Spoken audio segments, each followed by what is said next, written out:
To sum up Nicole's kit in one sentence, she's like Bennett, but way more than just Bennett. She fixes Bennett's classic useful but awkward to play problem. In combat, one E-press gives you a shield, a team ATK buff, and triggers the artifact DMG bonus all three at once.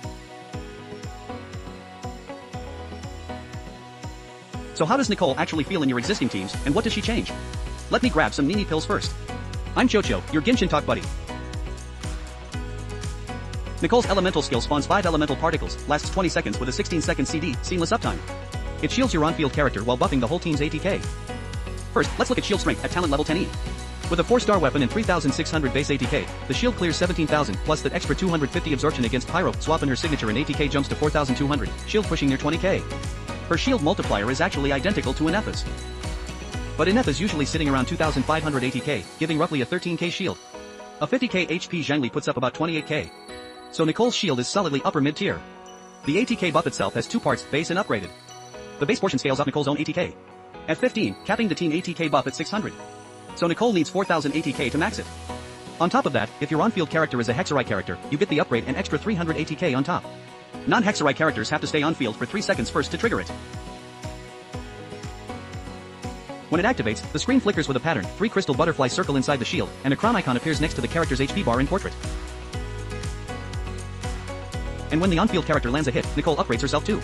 Hurry cast alone is enough to trigger this buff 8 seconds duration, basically permanent uptime, and it doesn't drop when she goes off field. Nicole's ATK buff is panel lock, it snapshots her ATK the moment she casts E. So it scoops up Pyro Resonance, artifact set ATK, character skill ATK bonuses. But it does not count Bennett's or Ianson's burst already converted flat ATK can't be double converted. Also, since Nicole casts E before buffing the party, she herself doesn't get those 600 ATK in that exact instant. Take a mono Pyro Nicole running her signature for example.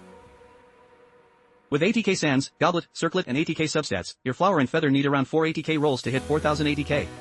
Other high ATK 5-star catalysts need 6 to 8 rolls. For star catalysts? Way harder to stack. Now let's look at Nicole's coordinated attack. After casting her burst, when your on-field character attacks, she summons an arcane projection to perform a coordinated attack, dealing AoE elemental DMG of the on-field character's corresponding element. Up to 4 procs, once every 3 seconds. Hexerite characters' projections deal even more. The projection deals elemental DMG but applies no aura, it counts as damage from the on-field unit and scales off their stats. Take Arlecchino with AT double crit Pyro DMG in an overload team, once buffed, her projection hits for 53,000. On Varka, it goes up to 80k. But there's a catch, any on-field hit triggers Nicole's coordinated attack, so support characters easily steal the procs. A full rotation only adds maybe 200 to 300k. So her burst isn't a huge payoff. You don't need to stack ER, just burst whenever it's up. So C0 Nicole's identity is pretty clear, feature-packed, super comfy to play. E-button shield, portable ATK buff, and portable DMG buff. No more Bennett Circle Prison. She crams more utility into a single slot, and adapts to almost any ATK scaling main DPS. Outside combat, after you unlock the regional treasure compass. She can also guide you to chest routes, leveling up your open world QOL. Long team buff duration 2, more DPS in the team, more value. 20 seconds of uptime means way more combat consistency. So what's the cost? That extra 300 ATK for non-Hexerite units takes 3 seconds to kick in. For short rotation or burst front main DPSs that need the buff upfront, this hurts. So Nicole's a better fit for long rotation, on-field DPS characters. Bennett's still strong. In short windows with peak numbers. Nicole's strength is long uptime and combat stability. If you only care about max burst inside Bennett's window, like Mabuka's 3 buff 1 burst front loaded comp, C0 Nicole might not actually win out. Real talk, my boy Bennett still has a little slice of territory. 2 ATK buffers, Bennett handles peak burst, Nicole handles long uptime, full team buffs, and comfort. Who's stronger depends on the team's real-world feel, not just paper damage math. So how does Nicole actually perform in different teams? First, the Hexerite DPS Varka. He's finally gotten his most crucial teammate. Nicole compresses interrupt resist, ATK buff, and DMG buff all into one slot. So your other 2 slots have way more options. The Hexerite worship is officially setting sail. All C0 Hexerite trio Varka and Durin running are 1 4-star battle pass weapons. The biggest takeaway? You finally dare to stand and trade in front of tunnel locks. After 2 5 AE rotations, damage clearly outperforms the old Bennett version. And since Nicole's shield is bigger than Inepha's, this low investment Hexerite team's comfort and damage are already on par with Lunar Electrocharged. If you don't have Durin, just bring Bennett. Compared to Durin, total damage drops a bit, only 2 5 stars after all. You can also swap in Mavuka or Xiangling as Pyro sub DPS to keep dual Pyro active for Varka's passive.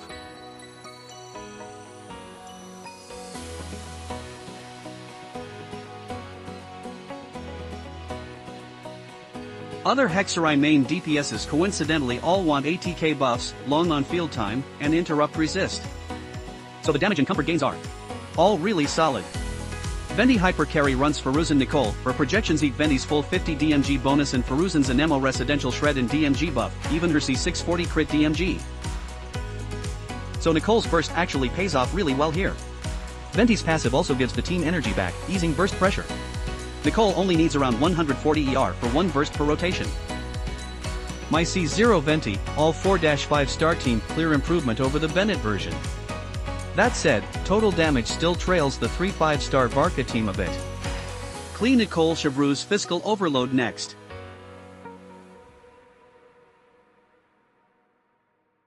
This team's stacked with ATK buffs. C6 Fiscal gives 45, Noblesse and Chevreuse together give 60, and Nicole snapshots all of these, way easier to hit 4000 ATK than other teams.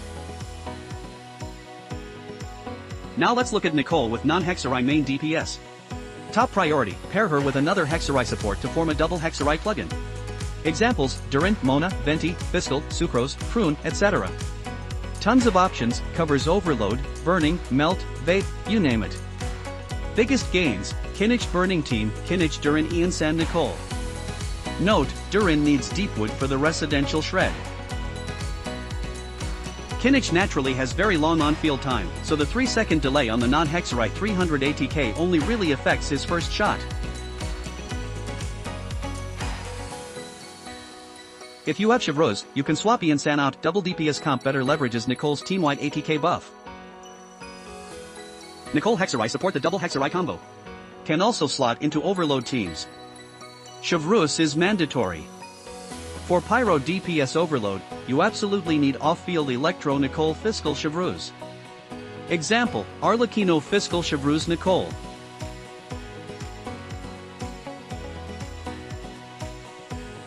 Yuamiya and Liney are practically begging for shields, Nicole is basically Bennett and Zhongli rolled into one for them. Compared to Pyro DPS though, Nicole synergizes less well with existing Electro DPS Overload teams. Sino's old Overload team was during Chevreuse Fiscal. Slot Nicole in for Fiscal and you're at 3 Pyro 1 Electro. Losing dual Electro means Sino's burst energy gets really painful. Clarinda needs Electro Aura upfront, Chevreuse can't shred Residential early, and 3 Pyro often means she can't burst at all. Plus Clarinda's a short rotation DPS. With a 7.5 second window, the first 3 seconds don't get the 300 ATK values pretty low. Raiden has no energy issue, but she's a burst frontload DPS. Damage concentrated on the first slash. To eat Nicole's 300 ATK, you'd have to wait 3 seconds before bursting. In airborne Electro Overload teams, Verisa fits slightly better. But subbing in for Ian San only marginally improves things, Nicole's a stronger fit there once she hits C2. Nicole Sucrose double Hexerai can also slot into amplifying reaction teams. Slot 2 can be Yelan for Vape, or Seedlali for Melt. Mavuka's like Raiden, burst front load. Nicole synergizes way better with long rotation, multi-DPS teams. Plus Mavuka already has hyper armor. And the team already has a perfectly fitted shielder buffer in the comp, survivability isn't an issue. Nicole Sucrose double Hexerai. You'll need to swap out Xylonin. To get Mavuka's burst to actually receive the 300 ATK, you have to tweak your rotation. Easiest method, after buffs are applied, swap to Mavuka, do a quick spin, then burst that masks the first 3 seconds. But once you drop Xylonin, C0 Mavuka doesn't have enough fighting spirit to burst. Ideally Mavuka needs C1. If you slot Nicole in solo, you lose ATK buffs from the swap unit and lose the 20 DMG bonus from the Hexerai half of Celestial Gift. So solo C0 Nicole alone offers basically no upgrade. Nicole Durin can also pair with Cryo DPS for Melt. Durin can't shred Cryo Arias, so slot 4 goes to Xylonin for Residential Shred. Good fits include Ganyu and Ryathisli. And as a charged shot bow user, Ganyu's need for a shield really doesn't need explaining. Wander is a squishy catalyst DPS who gets launched constantly, dodging means lost damage. Nicole solves that beautifully. C0 Chaska needs a tri-element team or loses her passive DMG buff, so we bring in Mona for double Hexerai. Add Farina to shred Hydro Pyro Aureus, the logic checks out, and it doesn't compete with Bennett Farina, your 2 big supports for other teams.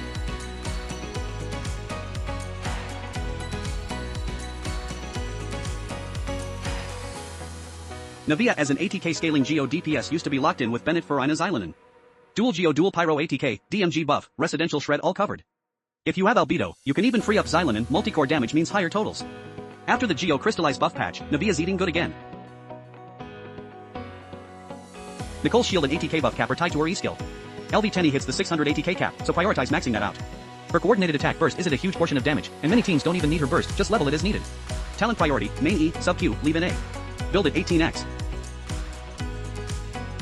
Artifacts, dual Hexerite teams obviously want the new set, Celestial Gift. After casting E, the whole team gets DMG bonuses for both the wearer's element and the on-field character's element, 40 each. But if Nicole's the only Hexerite, Celestial Gift only gives 20 Pyro DMG big drop in value. In that case, you can run Noblesse Oblige for the burst triggered team ATK buff, or go 22 ATK pieces to push to 4000 ATK. When farming substats, prioritize stacking toward 4000 ATK to max out the talent's 600 ATK cap. Main stats, ATK Sands, ATK Goblet, ATK Circlet. Substats, Big ATK Small ATK ER. Since Nicole's E uptime is long, she's usually first onto the field in your rotation, pick up Pyro Resonance, and 4000 ATK is enough. She doesn't strictly need her burst every rotation. But if you DO want one burst per rotation, say with Noblesse, dual Pyro team needs 170 ER, drops to 145 with her signature. Chocho here. Giving rough numbers, 3600 ATK, 140 ER. F2P players running 4-star weapons don't need to force grind 4000 ATK. Even at just 3600 ATK, the converted ATK only drops by 60 points. Pushing to 4000 ATK costs serious resources and time. Honestly, Nicole feels like a great fit for F2P, low investment support, level 1 talent, farm 1 main substat. Plenty of budget weapon options too. Let's go through them. Weapons for signature, Angelos Heptates, 741 base ATK, ATK substat, and a 28.5 bonus. Creating a shield grants the active party member up to 26 DMG bonus from her ATK, plus restores energy. 2600 ATK is enough to max the 26 DMG bonus, super easy to reach. And in double Hexerite comps, the off-field Hexerite also gets 50 of that Pathfinder's light DMG bonus, so about 13. Her Sig is the clear best, tons of ATK, DMG buff, energy Regan, lowers your investment ceiling while balancing ATK and burst rotation.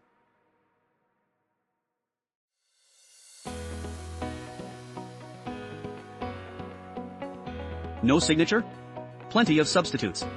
High base ATK catalysts all work. Xianyun's signature Crane's Echoing Call, Toilet Paper 1000 Floating Dreams, Memory of Dust. These 5-star options have high base ATK and easily hit 4000. Furina's signature Tome of the Eternal Flow also works, slightly lower base, but the DMG buff makes up for it. Tier below, Oathsworn Eye and Royal Grimoire. Oathsworn Eye is an old Inazuma event weapon, currently unavailable. Royal Grimoire requires Start Glitter to trade for. Flowing Purity gives the best bang for your buck. The only downside is her E will slap a Bond of Life on her. If you don't like the upkeep, Frostbearer or Solar Pearl also work fine. There's also the 3-star Thrilling Tales of Dragon Slayers. Sure, the 3-star base ATK is low, the converted team ATK only ends up just over 400. But TTDS's massive 48 ATK buff makes up for a lot of that gap. If your team's rotation is around 20 seconds, TTDS can actually hit 95 of her signature weapons value. Let's take a quick look at the weapon comparison. At C1, when the on-field character attacks, she'll summon a special arcane projection to launch a coordinated attack with a 6-second CD. The special projection has a higher multiplier but otherwise works exactly like the normal one, it scales off the on-field character's stats. And for Hexerite characters, the special projection hits even harder. C1's overall boost is around 12. C2 is her core constellation. After Nicole casts C, the team-wide ATK buff gets an extra 300 ATK.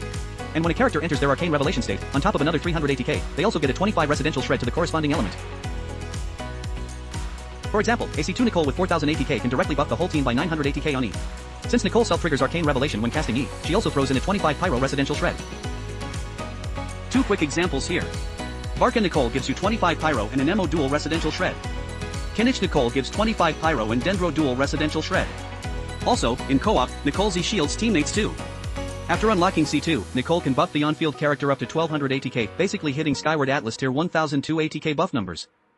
Compared to C1, C2's total gain is around 18. C3 E3 raises her skill's ATK buff cap by 108. Still at 4000 ATK, you get the full 708 ATK buff. After C3, when the on-field character ascends, you're looking at a 1308 ATK boost. At C4, whenever a character enters Arcane Revelation, they gain 8 stacks of feathers that boost damage dealt. These work just like Shina's Icy Quills, so AoE consumes them twice as fast, and each character's stacks are tracked separately. C5 Q3 boosts the damage of her Arcane Projection coordinated attacks. C6 is her Game Changer constellation. After Nicole casts C, the entire team instantly enters Arcane Revelation, gaining 1308 ATK, and swapping characters won't drop the buff. On top of that, the entire team gets 40 Death Ignore against enemies. C6 Team-wide Revelation also chains with C2 and C4, 1E delivers feathers and elemental residential shred to the whole team. Note, the Death Ignore is additive.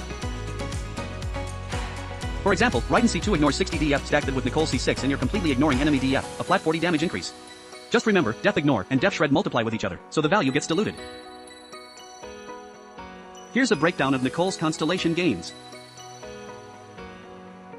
Her C1 and signature weapon both give about 12. But considering how crucial C2 is, players on a budget should absolutely go for C2 first, then think about the signature weapon. Pull priority, 0010-2021. And that's it for this video. I'll keep dropping more Genshin character guides going forward. If you enjoyed it, smash that like, comment, and subscribe for your boy Chocho. Yo!